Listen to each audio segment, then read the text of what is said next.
What's going on, guys? Today we're going to talk about deadlift technique, some things to look out for when we're training the deadlift, and basically give you a good idea and a good foundation to get yourself set up with this exercise. So before we actually get into the exercise, guys, there's something I want to go over with you, and that's your hamstring mobility and assessing it quickly, because the hamstrings play a critical role in our ability to actually hip hinge and get down to a position where we can stabilize with the hips to pull up. So we're going to do two different assessments today. We're going to do first a really simple one and then break it down a little bit further into two moving parts. So the first thing we're going to do is just an active toe touch here. So you're going to be feet together on the sides. Just going to lean over, see if you can touch your toes. Now, I see a lot of people when they're going for this move, what they'll do, two things. One, they'll come and they'll unlock their knees to touch. We want to keep those knees straight. And two, I want to see where your hand position ends up relative to your hips moving back. So what I mean by that is, so when that does it correctly, you can see my hips are moving back and I actually touch my shoelaces versus someone that actually does this, they move down and they come back way over top of their toes. When we see that, we see a little bit more emphasis being put on the low back. So that's something to consider. Guys, the second assessment we're gonna do, and you can do this again on your own, is we're gonna break down that hip hinge and that hamstring mobility into its two separate parts, because as we know, the hips are actually two separate structures that move together, and we wanna assess how they play together in a closed pattern. So let's check that out here. So you're gonna be laying down. I want you to keep one of your hips tight and glued to the ground, and I want you to actively pull up the other leg. One thing I want you to do also is making sure that your low back is tight when we're doing that. So breathe in, tight, everything nice, straight line. You're just gonna pull up this one leg, get all the way up. I don't want that other leg that's straight, I wanna keep it straight. I don't want that bending up. And we're just gonna see how high we can go on each side. So other side now. And this gives us a really good opportunity to test your left-right asymmetry. Maybe you have one, maybe you don't. If we see on one leg we can barely get it off the ground, another we can get it pretty high, maybe that's something we need to take a look at further. But basically, when we're doing it, we want to get that leg up to the point where it comes just before the knee or just at the knee. So let's say you did those two hamstring assessments and you found that your hamstrings are actually pretty tight on them. That doesn't mean we need to stay away from the deadlift. It just means we need to make some modifications. So the first thing we can do, I always like to start with the trap bar deadlift, because one thing, the handles are a lot higher up. We're in the center of the trap bar, and it's a lot easier to build that fundamental strength from that position.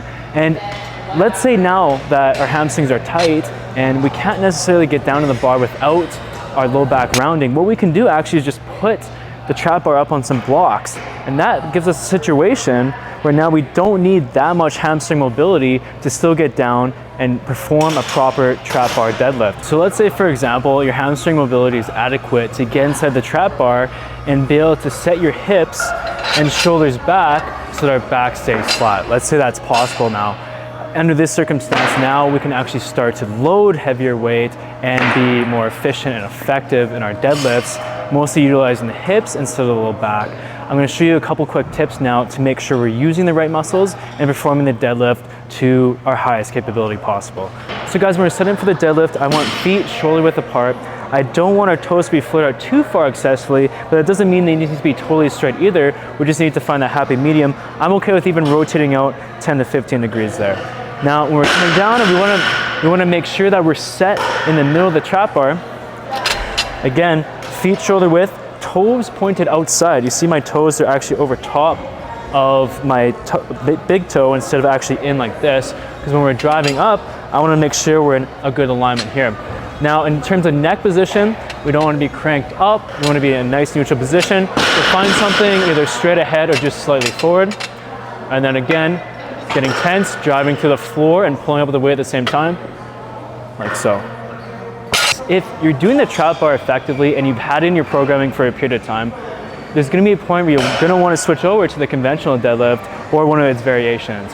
Now, before we do that, we need to make sure, like we talked about at the beginning of the video, we have that adequate hamstring mobility. We also have that time spent learning the movement, because the deadlift in essence, guys, is a hip hinge.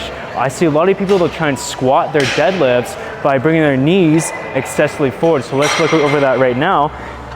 The biggest difference between the squat and the deadlift is how far that knee tracks over top of that toe. In a conventional deadlift, what I want to see is there's going to be a bit of forward tracking of the knee, but I don't want it to be to the point where I'm really far over that bar. I'm actually still in a hip hinge position. So in terms of our setup for the conventional deadlift, let's go about feet about shoulder width apart again. We're not going to go too wide, that would turn into a sumo deadlift. We want our hands on the outside of our legs, just past our shins. And the last thing is our grip and what grip we want to do.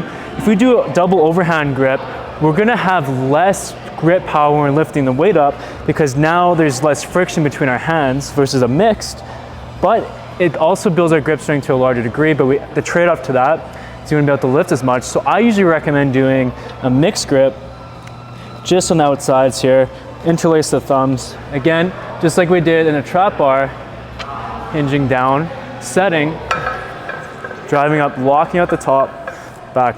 One thing we haven't talked about the deadlift, guys, and it's super critical, is the bar path and how close we can keep that bar to our body as we go up. Because as that bar moves away from our body, we're starting to put more of that stress on that low back versus if we had our lats tight. So a cue I like to give for this one is, imagine there's something in between your armpit here and you want to squeeze that tight. That's going to keep that bar a lot closer to us when we're driving up in that deadlift, and therefore taking even more pressure off that low back. This is how that would look in the proper way. So again, I'm sit up, I'm doing a mixed grip here, conventional, setting, driving up, and I'm rolling those shoulders down and back. Like there's something, I'm pinching something in my armpit, and if I do that properly, that bar should really just roll up my legs and maintain constant contact with the shins as I'm coming up. So I hope you learned something from this video and took something away from it. The deadlift is a really important move that I believe everybody should be doing some form of it. There's different variations and you can adapt to your needs depending on your current situation, and you want to continue to progress and have some form of hinge in your overall program. If you guys found this video helpful, please consider subscribing to my channel. It helps me grow my audience, and I'm hoping to provide a lot more content for you guys in the future. Stay tuned.